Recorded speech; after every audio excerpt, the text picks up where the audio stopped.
Due to recent events in America, we Americans have now moved, and maybe a lot of the world has moved from the age of what I would call the sourpuss to the age of a more enlightened or happy or hopeful way of living, because we now have a positive view because of those changes, because of those things that have happened.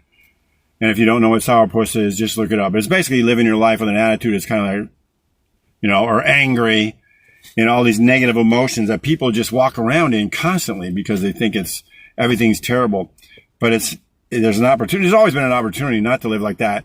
And that is in the awareness of who your God is, because even people who believe in God have that sourpuss attitude when they believe that he holds their sins against them. That the promise of an abundant life, of drinking the water that he has to give in such a way that you will never thirst again, that is in your spirit. You will never thirst and hunger in your spirit again through faith in what he has done, who he is, and what he has done.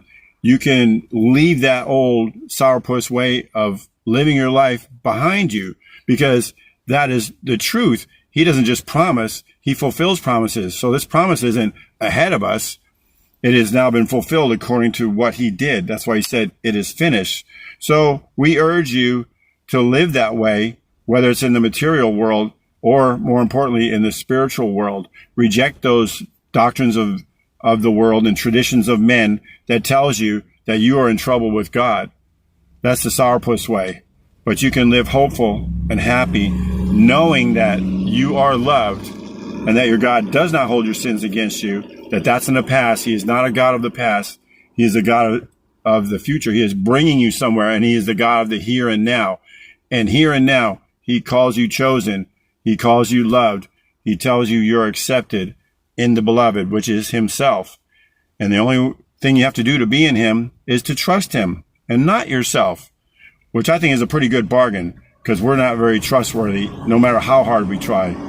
We don't fulfill anything, but he did on our behalf. Choose that way and have that abundant life where you never thirst again. In Jesus' name.